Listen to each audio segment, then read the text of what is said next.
Assalamualaikum warahmatullahi wabarakatuh.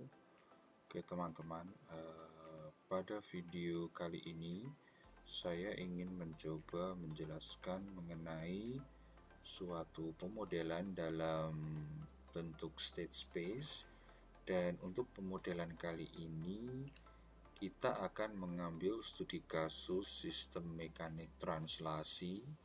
Dan untuk sistem yang kita bahas kali ini sebetulnya sudah pernah kita bahas dalam video sebelumnya yang berbicara tentang pemodelan transfer function dari sistem mekanik translasi.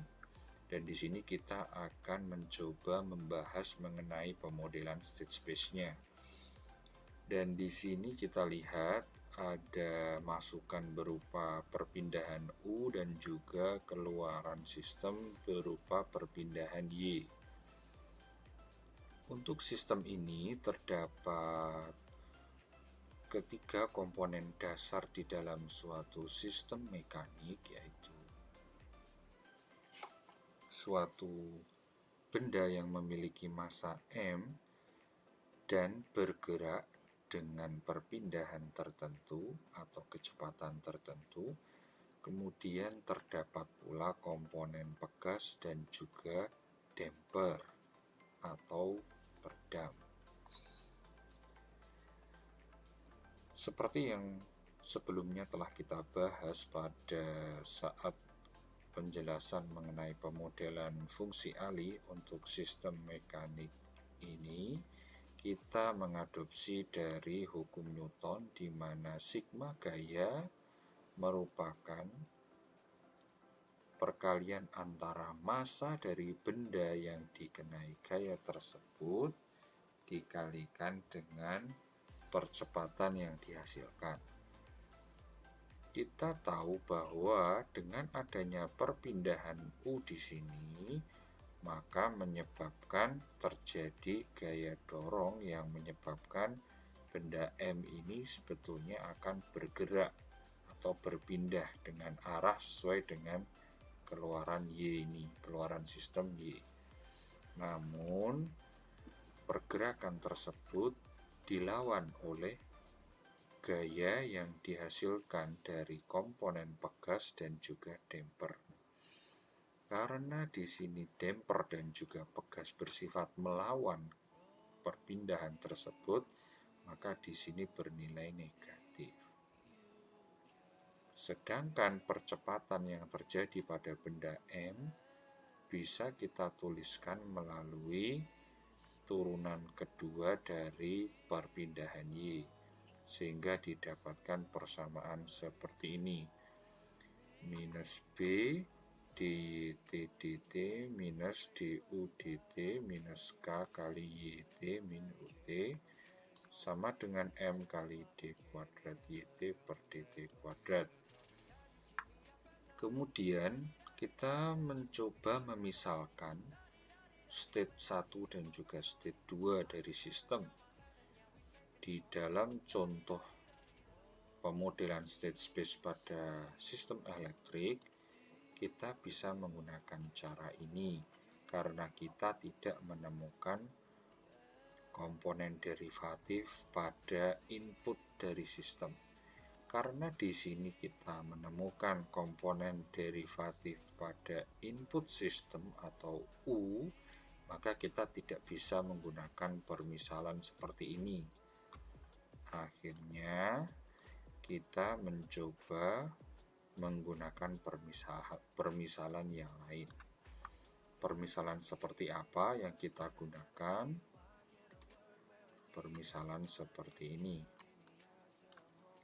Yang pertama, kita tetap menjabarkan persamaan hasil dari hukum Newton tadi dengan Y dot ini maksudnya adalah dy dt, kemudian U dot ini maksudnya adalah du dt, dan seterusnya. Begitu juga dengan Y double dot, artinya adalah turunan kedua dari perpindahan Y. Kemudian di sini M-nya kita pindahkan ke ruas sebelah kiri. sampai kita dapatkan segala konstanta. Di sini B, M, dan K ini adalah konstanta. Segala konstanta yang mengandung komponen Y atau output atau keluaran dari sistem kita pindahkan ke ruas sebelah kiri. Kemudian untuk konstanta yang mengandung komponen dari input atau U kita pindahkan ke ruas sebelah kanan. Setelah itu kita bisa mendapatkan persamaan seperti di bawah ini. Kita mengasumsikan bahwa persamaan yang didapatkan dari hukum Newton ini setara dengan permisalan Y double dot plus A1 Y dot plus A2Y sama dengan B0 U double dot plus B1 U dot plus B2 U.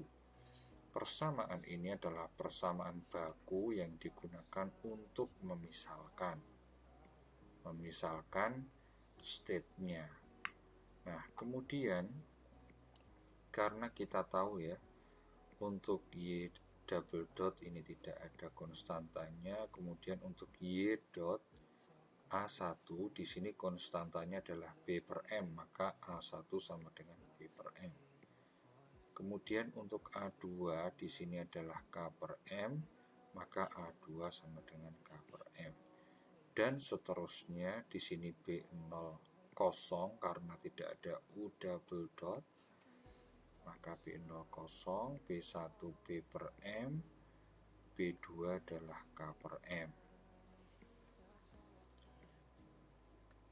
Setelah didapatkan A1, A2, dan seterusnya sampai B2, barulah kita mencoba membuat suatu parameter beta 0, beta 1, beta 2. Berapa jumlahnya beta ini menyesuaikan dari jumlah B-nya. Di sini ada sampai B2, berarti kita buat sampai beta 2. Kemudian untuk beta 0 sama dengan B0 yaitu 0. Untuk beta 1 sama dengan B1 min A1 kali beta 0 sama dengan B per M. Kemudian B2 sama dengan B2 min A1 beta 1 min A2 beta 0, sehingga didapatkan K per M min B per M dikuadratkan.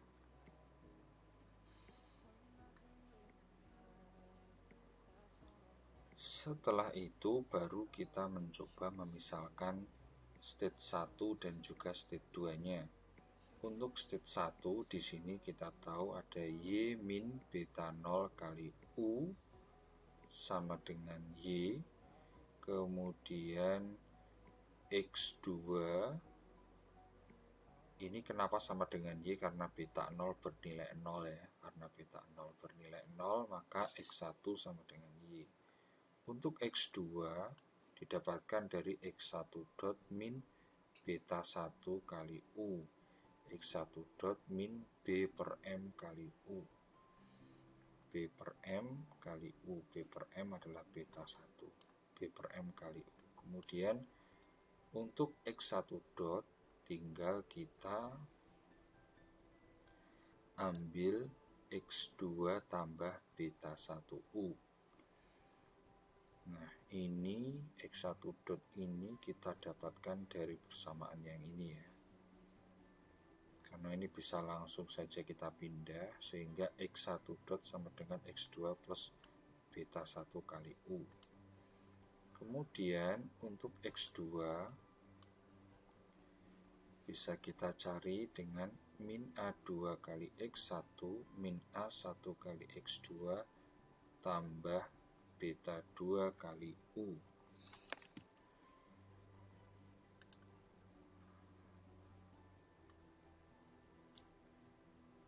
Untuk X2 ini, untuk X2 dot ini memang sudah menjadi persamaan baku, jadi memang untuk X2 dot dapat dicari dengan min A2 kali X1 min A1 kali X2 plus beta 2 kali U.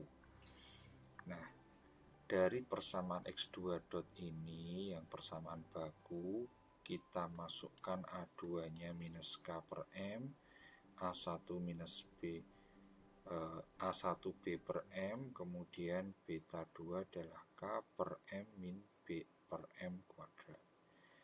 Nah, setelah dimisalkan di sini, maka bisa kita bentuk state space-nya. Untuk X1 dot, X1 dot di sini adalah X2, di sini ya, X2 ditambah B per M kali U. Kita cek X1 dot adalah 1 kali X2 tambah B per M kali U. Sudah sesuai untuk X1 dotnya. Kemudian untuk X2 dot didapatkan dari sini, di mana X2 dot adalah min K per M dikali X1, min K per M kali X1, min B per M kali X2, min B per M kali X2, ditambah K per M min B per M kuadrat kali U. K per M min B per M kuadrat kali U. Nah, ini adalah bentuk persamaan state-nya. Kemudian untuk persamaan output, kita perlu mengingat apa itu X1 dan juga X2, karena output ini sebetulnya kita dapatkan dari state.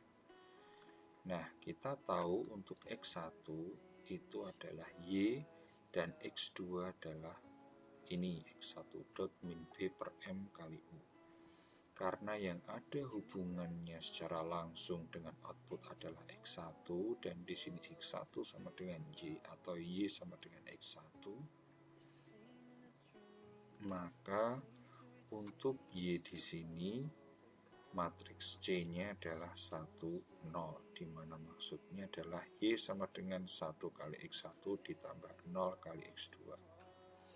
Nah, dari sini kita baru bisa mendapatkan persamaan state-nya. Tinggal nanti kita memasukkan konstanta-konstanta, baik itu nilai K, nilai M, maupun nilai B. Oke, saya rasa cukup sekian untuk penjelasan pada bagian ini. Memang untuk pemodelan state space kasus ini agak sedikit kompleks, di mana untuk memisalkannya kita harus menyesuaikan dengan beberapa persamaan baku. Namun pada prakteknya, ketika kita telah mendapatkan fungsi alih dari suatu sistem linear, kita bisa dengan mudah menggunakan suatu perintah di dalam MATLAB untuk mengubah dari transfer function ke dalam bentuk state space. Seperti apa nanti akan saya coba ke dalam video-video berikut. Semoga bermanfaat. Terima kasih.